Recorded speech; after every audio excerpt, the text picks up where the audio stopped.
Hi everybody, this is Gary Patterson again with our district update today from the UCISD Safety and Security Center. We're going to talk about that a little bit more in just a minute. October is National Crime Prevention Month, so today we wanted to highlight the importance of our monitoring system that helps us maintain a safe and secure environment. Now this has become one of our favorite places because of the technology we have here. So behind me, you can see that we have our safety operational monitors and our dispatch here at the Operations Center, and you can see that we're monitoring several things from around the district. Now we're able here at the Operations Center to monitor and call up any camera that we have in the district. All 600 to 700 cameras, we can pull them up immediately. We can continue to monitor by campus, by hallway, by doorway, all over our district at any time. And eventually, what we're continuing to work on as we speak is for all of our exterior doors in the district to have sensors with the new software programs that we're installing, that if a exterior door does not shut for some reason, say there's something wrong with the mechanism or a pebble gets in the door and it doesn't come all the way shut, then that sensor can send a message automatically and quickly, immediately to the principal's office and to our operations center. That way we can double check, and if somebody doesn't address that immediately, then the operations center here can call the campus and so forth. So we're very proud. You can see at my far left here, we have a monitor that monitors weather 24 hours a day. And then we have our ladies that come in and monitor all of our cameras throughout the district during the day. We also have the police radio in here. They're technically part of our police department, and we have our radios where we can contact back and forth if they see anything at all that's unusual around the district. We can also monitor pick-up and drop-off areas in inclement weather, or the first to school when things are really crowded, and if anything goes wrong, we can monitor all those situations as well. So we're proud to have this, and these ladies work extremely hard, and we're so proud of them, the training that they received and what they do for us day in and day out. So we're here. Just wanted to highlight this for you. We can't tell you where it's at because we want to protect this environment and certainly the people that are here. So it's just part of our overall safety upgrades that we've had throughout the district, and it's a great asset. We're going to continue to look for ways to improve our monitoring throughout the years. There are several apps that we will be researching that will help us monitor social media, because that's one of our biggest issues that we have, are threats on social media, and work with the Fusion Center and the FBI in connecting when we get these threats. So it's ongoing, a lot of work to try to keep our school district safe, especially at this point. One of our greatest issues is the social media threats, and it's just another way that we can quickly attack that area and see if they're credible or a hoax or not. So we appreciate that. Again, October is National Crime Prevention, and it's a time for all of us to focus on what we've done and what we're doing in our community to keep our kids safe. And one of the most effective ways of this is partnering with our local law enforcement officers. So together with city and school, we can work to keep everybody safe. As part of our National Crime Prevention Month, our community hosted several National Night Out gatherings this past Tuesday. These events are an excellent opportunity for neighbors to get to know neighbors, build trust, and ensure safety in our neighborhood. National Night Out is just another example of how we can work together to create a safe community. So let's take this month to educate ourselves and our community about the importance of crime prevention. The more eyes we have watching everything we do to keep everybody safe, the better off we are. So again, thank you for all of that. And so switching for just a second, we're thrilled to share that 9 of our Uvalde High School choir students under the direction of Karen McCarty, participated in the all-region choir auditions at Wagner High School this past Saturday. The auditions included portions of 2 Latin songs and a German song. These students showcased their incredible skills and hard work. We're very happy to announce that 2 of our students have qualified to participate in the all-region choir and will advance to the next round of auditions. So congratulations to Victoria Castillo-Lee and Cadence Rodriguez. They've been selected to prepare for the upcoming rounds of auditions, and we wish them the best of luck. So parents of these choir students and the directors and the students, thank you for the way you're representing our district, and it's really a big deal for them to be selected. So Victoria and Cadence, congratulations and best of luck as you go to regionals. We want to remind everybody, October is a very busy month for our UIL activities and other activities. So join me in wishing our sports teams the best of luck as they prepare for a big Friday and Saturday coming up this week. Our Kiowa football team will kick off at 7 p.m. in the Honey Bowl against the Bernie Greyhounds. This is going to be a big game. This is our Pink Out game in honor of Breast Cancer Awareness Month. In addition, the pregame activity will highlight youth sports teams. So we expect a big crowd. We're going to have a lot of youngsters and a lot of parents coming out as we highlight our youth sports teams. And our tennis players will also be traveling to matches in Fredericksburg and Kerrville this week. And we wish them, of course, safe travel and much success.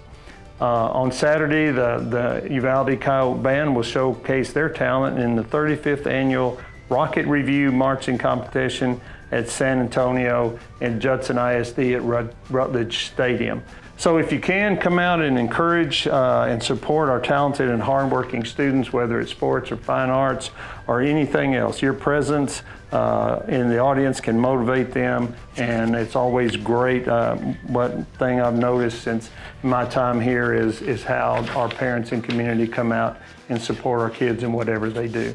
And that's critically important. So thank you for taking the time to attend these events and cheer on our kids.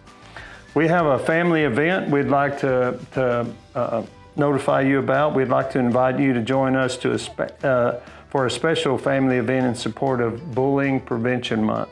Communities and Schools of San Antonio is a great partner with us, and they are hosting the David's Law presentation family event on Tuesday, October 10th. That's next Tuesday at 5:30 to 7:30, and they're going to highlight David's Law and the prevention of bullying in our schools. They will give a presentation and effects on cyberbullying as well. This is an important topic in our culture today across the country and here in Uvalde. And so the more awareness we have on what cyberbullying and bullying, and particularly the more we're aware of what's going on with these students today, especially on the internet, the more we're aware, the better job we can do in trying to protect our students. Following the presentation, we will have Halloween arts and crafts, refreshments, door prizes for all attendees. It'll be a great opportunity to come together as a community, support one another, creating a safe and welcome environment for all. So we'll be looking forward to seeing you October 10th, Tuesday at 5:30 at the Uvalde High School cafeteria. Also, some other news, parents, community that want to let you know that our board meeting, a regular school board meeting, regular October board meeting, October 9th, next Monday, will be moved to the high school auditorium. And the reason for this is, as many of you know, while we're not attending Robb Elementary School this year, those students obviously had to go somewhere. So they are in Uvalde Elementary School in Dalton, and those campuses have become, I'm not going to say overcrowded, but just about full to capacity.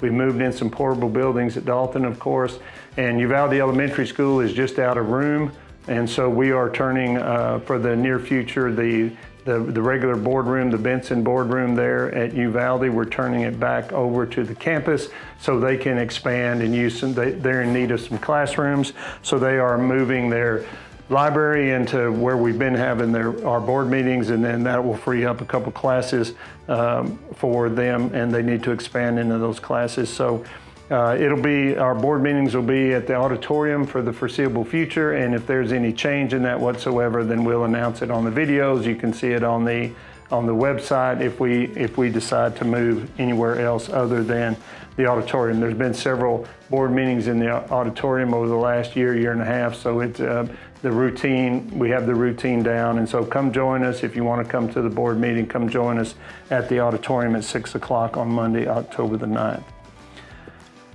Also, fall break reminder. Next week, parents and students and community, a reminder that our offices and campuses will be closed from Friday, October 13th through Monday, October 16th in observance of our fall break.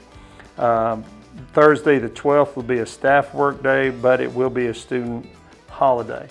And one reason, as we looked at the calendar for this year, our attention was brought to the unusual, if you will, event of the solar eclipse. And it was highlighted in some publications around the country and also around the world that Uvalde would be an excellent place to view the eclipse.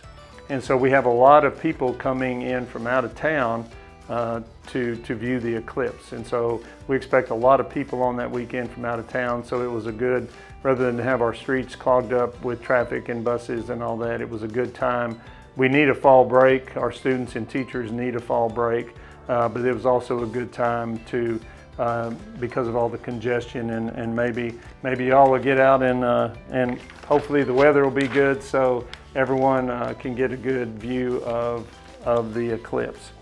So as we end another week, we want to remind our parents and faculty that we're here to answer questions, to help and to serve in any way we can. If you're having any frustrations or with communication or anything, just reach out don't forget to reach out to your campuses. They're there to help you, talk to you and get your questions answered and support you in any way we can. We're trying to, with all our safety measures and communication, just provide the best culture that we can for these kids to learn. We're entering into, just because we're entering into year 2 from our tragedy, that doesn't mean that we still don't have lingering effects with our staff.